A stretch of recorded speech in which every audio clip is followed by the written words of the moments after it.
Hello everyone, my name is Pinky Agrawal and welcome to my class. हमने GST का एक नया टॉपिक स्टार्ट किया था सेक्शन 7 जो था स्कोप ऑफ सप्लाई का, जहाँ पे मैंने आपको सेक्शन 7(1)(a) पढ़ा दिया था, जहाँ पे सप्लाई की इंक्लूसिव डेफिनेशन थी।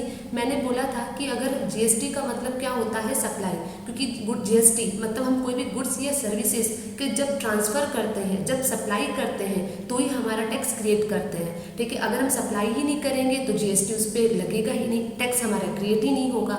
तो इस वजह से सप्लाई ही जीएसटी होता है, जीएसटी ही हमारा सप्लाई होता है। ठीक है, तो सेक्शन 7(1)(a) में मैंने आपको दो कंडीशंस बताई थी। ठीक है, इंक्लूसिव डेफिनेशन के साथ साथ मैंने आपको दो कंडीशंस बताई थी कि with consideration plus in the course or furtherance of business, ये दो इंपॉर्टेंट कंडीशंस होती है और प्लस होती है। इतनी से बहुत कंडीशन सेटिस्फाइड अगर होती है तो वो सेक्शन 7(1)(a) के अकॉर्डिंग आता है। ठीक है, ये तो हुई प्रीवियस क्लास की बात। अगर आज हम अपनी क्लास की बात करें तो मैंने आपको बोला था कि आज मैं आपको सेक्शन 7(1)(d) पढ़ाऊंगी। ठीक है, क्योंकि मैंने बोला था कि तीन सेक्शन एक दूसरे से लिंक करते हैं, सेक्शन 7(1)(a), 1(b) और 1(c).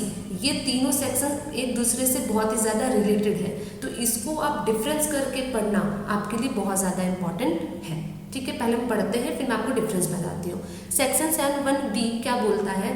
पहला point, import of service by any person from any person for a consideration whether or not in the course or furtherance of business.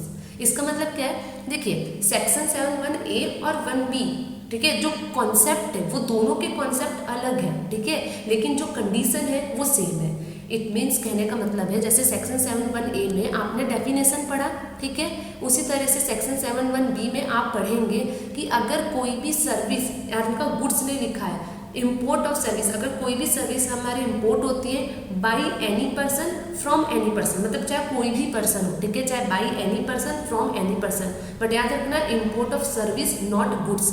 तो सेक्शन 7(1)(b) बोलता है कि अगर इम्पोर्ट ऑफ सर्विस होती है bye any person from any person, ऐसा कुछ नहीं है कि ये पर्सन होंगे या ये पर्सन होंगे, नहीं, बाय एनी पर्सन कोई भी पर्सन हो सकता है। ठीक है, फॉर अ कंसिडरेशन, मैंने आपको पहले ही बताया था कि कंसिडरेशन का मतलब होता है कि जब हम कुछ देते हैं उससे बदले में कुछ लेना, मतलब हम उसके बदले में गुड्स ले सकते हैं, उसके बदले में पैसे ले सकते हैं, मतलब कुछ भी चीज़ें लेना, मतलब वो फ्री नहीं होनी चाहिए, नॉन फ्री होनी चाहिए। मतलब हम कुछ दे रहे हैं तो हमें बदले में कुछ मिले, तो उसको हम लोग कहते हैं कंसिडरेशन। ठीक है, तो सेक्शन 7(1)(b) बोलता है कंसिडरेशन तो होना चाहिए। अब आप सोचो कि देखो, सेक्शन 7(1)(a) में भी आपने पढ़ा था विद कंसिडरेशन, इट मीन्स दोनों की ये कंडीशन तो सेम है। ठीक है, चाहे 7(1)(a) हो या 7(1)(b) हो, दोनों में कंसिडरेशन होना इंपॉर्टेंट है। ठीक है, फिर 7(1)(b) क्या बोलता है?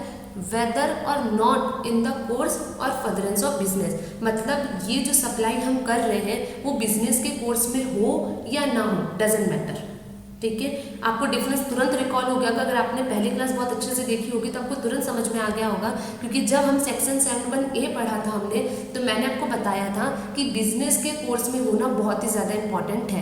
कंसिडरेशन के साथ साथ वो बिजनेस में होनी चाहिए, इन the course or furtherance of business में होना चाहिए, और ये दोनों कंडीशन होनी चाहिए। ठीक है, बट यहाँ पे क्या लिखा है कि फॉर अ कंसिडरेशन तो होना चाहिए, लेकिन बिजनेस में होगा तो भी चलेगा और बिजनेस में नहीं होगा, इट मीन्स बिजनेस हो चाहे वो पर्सनल हो, किसी भी कोर्स ऑफ बिजनेस, मतलब किसी भी कोर्स में हो, कोई मतलब नहीं है। तभी मैंने आपको बोला था कि इसको बहुत ध्यान से पढ़ना, क्योंकि जब आप एक एक सेक्शंस के अकॉर्डिंग पढ़ोगे तो आपको डिफरेंस समझ में आएगा। इसी वजह से मैं हमेशा एक एक सेक्शंस पढ़ाती हूँ, एक साथ नहीं पढ़ाती, ताकि आपको हेक्टिक ना हो। ठीक है, तो आपको डिफरेंस समझ में आ गया होगा। ये आपको बहुत अच्छे से पढ़ना क्यों ज़रूरी है? क्योंकि आपको पॉइंट में सेक्शन में पॉइंट्स, ये बहुत ज़्यादा क्वेश्चंस पूछे जाते हैं एग्जाम्स में, इसी वजह से मैं इस पर बहुत ज़्यादा फोकस करके आपको पढ़ा रही हूँ, ताकि अगर मैं आपको यहाँ पे कई बार रिपीट कर रही हूँ तो वो आपके माइंड में सेट हो जाए। ठीक है, तो आप याद रखना कि अगर बात करते हैं सेक्शन 7(1)(a) की, तो वहाँ पे विथ कंसिडरेशन, देखो विथ कंसिडरेशन और बिजनेस के कोर्स में होना दोनों बहुत ज़्यादा इंपॉर्टेंट है। बट अगर हम बात करते हैं 7(1)(b) की, तो यहाँ पे कंसिडरेशन होना तो इम्पॉर्टेंट है, लेकिन बिजनेस में नहीं भी होगा तो वो चलेगा। ठीक है, इट मीन्स अगर हमारे एग्जाम में दे दिया कि consideration with furtherance of business, that means कि वो सेक्शन 7(1)(a) है। ठीक है, लेकिन अगर कंसिडरेशन है और weather or not in the course of furtherance of business, that means वो सेक्शन 7(1)(b) है। सिंपल, तो यही हमारा सेक्शन डिफाइन करता है। अब इसको बहुत ज़्यादा पढ़ना इंपॉर्टेंट क्यों है, क्योंकि सेक्शन 7(1)(c) आप पढ़ोगे तो आपको बहुत ज़्यादा कंफ्यूजन होगा, बट आप टेंशन मत लो, उस सबको मैं एग्जांपल के साथ बताऊंगी, बहुत ही अच्छी तरीके से समझाऊंगी। मैं सिर्फ पढ़ाऊंगी नहीं, आपको एग्जांपल के साथ उसको समझाऊंगी भी, कुछ क्वेश्चंस के साथ आपको समझाऊंगी कि तीनों में किस टाइप से क्वेश्चंस आ सकते हैं और तीनों में डिफरेंस क्या है। तो अभी तक सिर्फ आप ये समझो कि 1A और 1B इन दोनों में डिफरेंस क्या है। 1A बोलता है कि विद कंसिडरेशन और इन the course or furtherance of business होना चाहिए, ये दोनों कंडीशन सेटिस्फाइड होगी, दैट मीन्स वो सेक्शन 7(1)(a) है। बट अगर सिर्फ कंसिडरेशन है और weather or not in the course or furtherance of business, that means वो सेक्शन 7(1)(b)।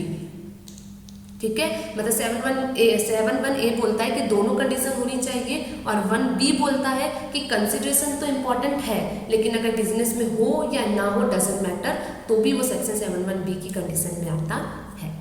तो सिंपल, तो import of service by any person from any person for a consideration whether or not in the course of furtherance of business, ये हमारा section 7(1)(b) define करता है।